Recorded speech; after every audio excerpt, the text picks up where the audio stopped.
തൃശൂരിൽ ഇറിഡിയം തട്ടിപ്പുമായി ബന്ധപ്പെട്ട തർക്കത്തെ തുടർന്ന് യുവാവിനെ മർദ്ദിച്ചു കൊന്ന സംഭവത്തിൽ 4 പേർ കൂടി ഇന്ന് പിടിയിലായിട്ടുണ്ട്. 3 കണ്ണൂർ സ്വദേശികളും ഒരു എറണാകുളം സ്വദേശിയുമാണ് അറസ്റ്റിലായത്. കൊലപാതകത്തിന് പിന്നിൽ കൊട്ടേഷൻ സംഘമെന്നാണ് പോലീസിന്റെ കണ്ടെത്തൽ. ഇറിഡിയം സ്വന്തമാക്കുന്നതിനായി കണ്ണൂരിൽ ഐസ്ക്രീം വ്യവസായി സാദിഖ് നൽകിയത് 50 ലക്ഷം രൂപയെന്നും പോലീസ് കണ്ടെത്തിയിട്ടുണ്ട്. സുരജ് സജി തൃശൂരിൽ ചേരുന്നു. സുരജ്, ഈ കൈപ്പമംഗലം കൊലക്കേസിൽ ഏറ്റവും പുതിയ കണ്ടെത്തലുകൾ ഒരു വ്യാപാരിയെ പറ്റിച്ചതിന്, അയാളെ കബളിപ്പിച്ചതിന് കൊട്ടേഷൻ കൊടുത്തിരിക്കുന്നു, അവർ തല്ലിക്കൊന്നിരിക്കുന്നു. അങ്ങനെ തന്നെയല്ലേ മനസ്സിലാക്കേണ്ടത്? വിവരങ്ങൾ.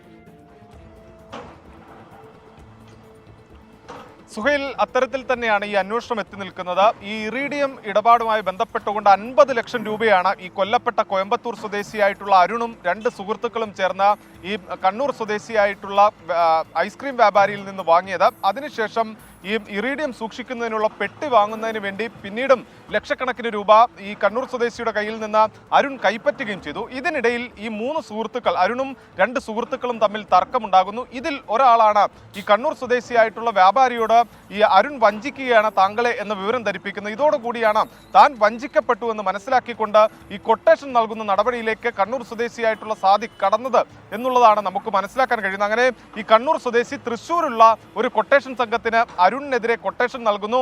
അങ്ങനെ തന്ത്രപൂർവ്വം തൃശ്ശൂരിലേക്ക് വിളിച്ചു വരുത്തുകയാണ് ചെയ്തത്. ഈ ഇറിഡിയം വാങ്ങുന്നതിന് വേണ്ടി കോയമ്പത്തൂരിലേക്ക് പോകാം എന്ന് പറഞ്ഞുകൊണ്ടാണ് വിളിച്ചു വരുത്തുന്നത്. അങ്ങനെ ഈ തൃശ്ശൂരിലെ 2 ഇടങ്ങളിൽ എത്തിച്ച് അതിക്രൂരമായി അരുണിനെ മർദ്ദിക്കുകയും പിന്നീട് കൊലപ്പെടുത്തുകയുമായിരുന്നു. ഈ കേസിൽ ഇന്നലെ 5 പേർ പോലീസിന്റെ കസ്റ്റഡിയിലായിരുന്നു. അതിനുശേഷം നടത്തിയ അന്വേഷണത്തിലാണ് ഇന്നിപ്പോൾ 4 പേർ കൂടി കസ്റ്റഡിയിലായിരിക്കുന്നത്. അതിൽ 3 പേർ കണ്ണൂർ സ്വദേശികളാണ്, ഒരാൾ എറണാകുളം സ്വദേശിയാണ് എന്നുള്ളതാണ് പോലീസ് പറയുന്നത്. ഈ കേസുമായി ബന്ധപ്പെട്ടുകൊണ്ട് 3 പേർ കൂടി പിടിയിലാകാനുണ്ട്. എന്തായാലും ഈ ഇറിഡിയം അടക്കമുള്ള സംബന്ധിച്ചുള്ള വിവാദങ്ങൾ സംബന്ധിച്ചും പോലീസിന്റെ അന്വേഷണം വ്യാപിപ്പിച്ചിട്ടുണ്ട്. അതോടൊപ്പം തന്നെ പ്രതികൾക്ക് പ്രാദേശിക സഹായം അടക്കം ലഭിച്ചിട്ടുണ്ട് എന്നൊരു വിവരം പോലീസിന് ലഭിച്ചിട്ടുണ്ട്. അങ്ങനെയെങ്കിൽ ഈ കേസിലേക്ക് കൂടുതൽ പ്രതികൾ വരാൻ സാധ്യതയുണ്ടെന്നും പോലീസ് പറയുന്നു. എന്തായാലും അന്വേഷണം വിപുലപ്പെടുത്തിയിട്ടുണ്ട്. ഒപ്പം കണ്ടെത്താനുള്ള പ്രതികൾക്ക് വേണ്ടിയുള്ള തിരച്ചിലും ഊർജിതമാണ്. സുഹൈൽ. ശരി, സുരജ് സജിയാണ് വിശദാംശങ്ങൾ നൽകിയത്. കൊട്ടേഷൻ സംഘങ്ങൾ വാഴുകയാണോ കേരളത്തിൽ? ഐസ്ക്രീം വ്യാപാരം നടത്തുന്നതിനിടയിൽ ഇറിഡിയം കച്ചവടത്തിന് ഇറങ്ങിയതാണ് പൊല്ലാപ്പായതും പിന്നീട് കൊലപാതക കേസിൽ പ്രതിയാക്കുന്നതും.